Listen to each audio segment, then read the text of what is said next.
دریا کے کنارے اور شراب کی بوتل ہاتھ میں لیے بیٹھا ہے۔ اس طرح کا ماحول تو بغداد کا نہیں تھا، پردے کا ماحول تھا، اسلامی ماحول تھا، لیکن کھلے عام کوئی دریائے دجلہ کے کنارے اس طرح بیٹھے اور وہ بھی اولیاء کی نظر پڑے تو ان کے لیے تو بہت حیرت کی بات تھی۔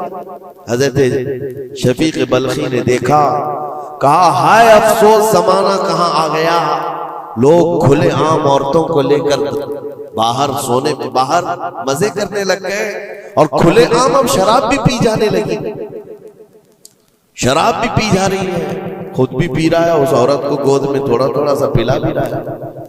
حضرت شفیق بلخی نے کہا کہ بہت سخت حالات ہو گئے بغداد میں، اتنی عیاشیاں میں پہلی مرتبہ دیکھ رہا ہوں۔ اسی اثنا میں ایک کشتی دریائے دجلہ میں ہچکولے کھاتی ہوئی آ رہی تھی اور اس کشتی کا بیلنس بگڑا ہوا تھا، وہ آگے بڑھ نہیں پا رہی تھی۔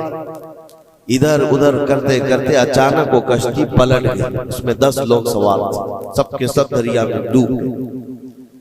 یہ جو نوجوان کنارے پر بیٹھا تھا، اس عورت کو جو گود میں لیے بیٹھا تھا، عورت کو اٹھایا اور اس کو سائڈ کیا، بھاگتا ہوا گیا دریا کے پاس، یوں ہاتھ ڈالتا تھا، ایک آدمی کو نکالتا تھا اور باہر کرتا، نہ اس کے پاؤں پانی میں ڈوبتے تھے، یوں سمجھ لیں کہ جیسے دریا میں کوئی کھڑا ہے اور اپنے ہاتھ ڈال ڈال کر کے نکال رہا ہے۔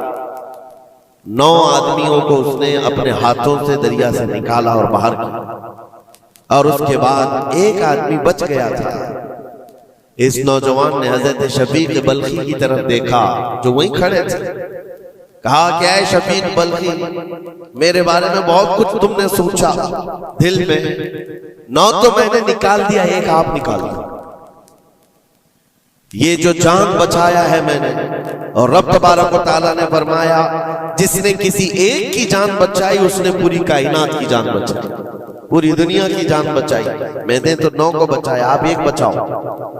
آپ نے فرمایا اس سلسلے میں بعد میں بات کریں گے، پہلے اس آدمی کو بچا لو، اس آدمی کو بچا لو، میں تم سے التجا کرتا ہوں۔ اس نے 10ویں کو بھی بچایا۔ اس کے بعد حضرت شفیق بلخی کے دل میں احساس ہوا کہ میں نے غلط جگہ گمان کیا، یہ کوئی عام آدمی نہیں ہے، عام انسان نہیں ہے، اس کے متعلق میں نے کیا کیا دل میں سوچ لیا، کیا کیا گمان کر لیا۔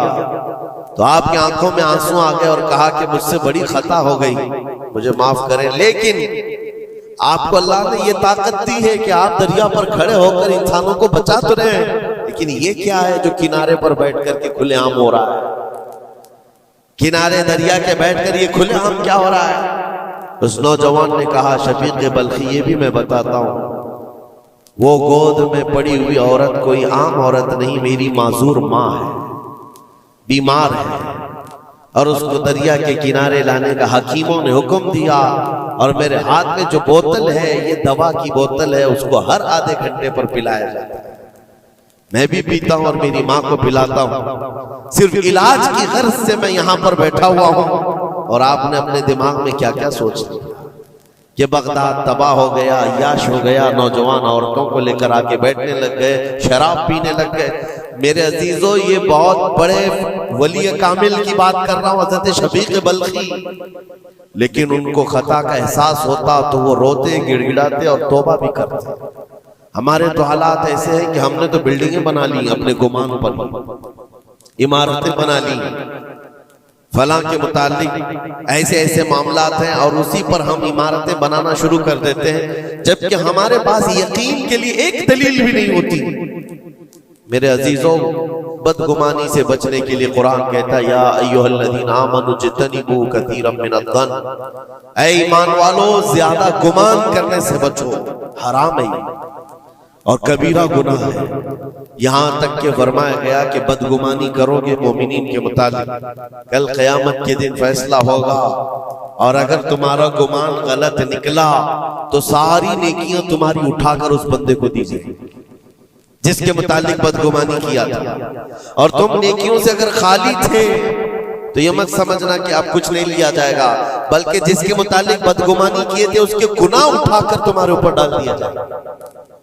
اس کے حقوق کی پامالی ہے، یہ حقوق العباد۔ اس لیے یہ گناہ ایسا ہے بلکہ ایک مرض ہے جو لوگوں کے اعتماد کو ختم کرتا ہے، رشتے بگڑ جاتے ہیں۔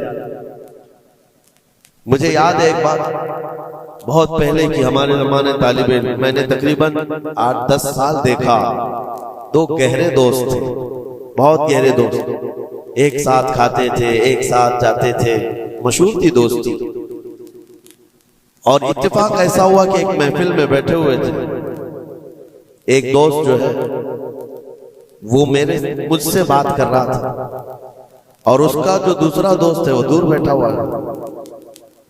اب اس دوست نے مجھے کان میں کچھ بات کی، میں نے دیکھ کر ہنسا، وہ بھی مجھے دیکھ کر ہنسا، بات کچھ اور ہی تھی۔ سامنے والے کو ایسا لگا کہ ہم اس کے متعلق پلاننگ کر رہے ہیں، اور اس کو یہ لگا کہ ہم اس کے متعلق کچھ بری باتیں کر رہے ہیں، جبکہ نہ اس کے نام کا مسئلہ تھا، نہ ٹاپک تھا، کچھ نہیں تھا۔ بس اس بندے نے اس بدگمانی کی وجہ سے 10 سال تک بات چیت چھوڑ دی۔ کئی مرتبہ ہم نے بتایا بھی کہ تمہارا میٹر نہیں تھا، تمہارا مسئلہ نہیں تھا، سامنے والے کو یقین نہیں آتا، صرف اور صرف گمان کی بنیاد پر کہ وہ مجھے دیکھ کر ہنس رہا تھا تو میرے ہی متعلق بات تھی۔ یہ اپنے عقل کے فطور پر یقین کر کے عمارتیں بنا لینا تمہیں بہت بڑی گمراہی میں لے جاتا ہے۔ کئی مرتبہ ایسا ہوتا ہے کہ دھوکہ کھا جاؤ گے۔ اسی سورہ حجرات کی ایک اور آیت میں بتاؤں آپ کو، اللہ کریم فرماتا ہے، یا ایھا الذین آمنوا ان جاءکم فاسق بنبأ فتبینوا ان تصیبوا قوما بجہالۃ فتصبحوا علی ما فعلتم نادمین۔ یہ بدگمانی کرنے کا ایک اور ذریعہ ہے، ایک راستہ ہے۔ کیا ہے؟ اللہ فرماتا ہے جب تمہارے پاس کوئی فاسق آدمی خبر لے کر کے آئے گا تو اس کی تحقیق کر لو۔ یہ اللہ کا حکم ہے۔ کوئی فاسق آدمی، فاسق کون ہے؟ اس کی مثالیں آپ کو مل جائیں گی۔ جو کھلے عام گناہ کرتا ہے وہ فاسق ہے۔ فاسق آدمی جب تمہارے پاس خبر لے کر کے آئے تو رب فرماتا ہے اس کی تحقیق کر لو، ورنہ یہ ہوگا کہ انجانے میں تم کو شرمندگی اٹھانی پڑے گی، تم اپنے کیے پر بعد میں پچھتاؤ گے، الا ما فعلتم نادمین، تم شرمندہ ہو جاؤ گے۔ اکثر ایسا ہوتا ہے کہ کوئی خبر لے کر کے تمہارے پاس آیا، اور آج کے زمانے کا بڑا فاسق یہ واٹس ایپ ہے، یہ بڑا فاسق ہے، اس کی باتوں پر کون یقین کرے؟ میرے عزیزوں، لوگ تو صرف ایک دوسرے کی ایڈٹ کی ہوئی تصویروں کو دیکھ کر کے ایمان لے آ جاتے ہیں، ہے نا؟ ایسا حقیقت ہے۔ واٹس ایپ یونیورسٹی کے فارغین تو ابھی زمانے میں بہت ہیں، ان کی نالج صرف اور صرف اسی سے ہے، انٹرنیٹ سے، واٹس ایپ سے، جبکہ ان کی تحقیقات پر اگر لگ جائیں تو اصل وجود میں کچھ ہے ہی نہیں۔ اسی لیے میرے عزیزوں، بدگمانی کرنے سے بچو، بدگمانی کرنے سے بچو، جس کی اصل ہی نہ ہو اس چیز کے پھیلانے کا ہم سبب بن جاتے ہیں کئی مرتبہ۔ اللہ کریم ہمیں اس بلائے عظیم سے محفوظ رکھے۔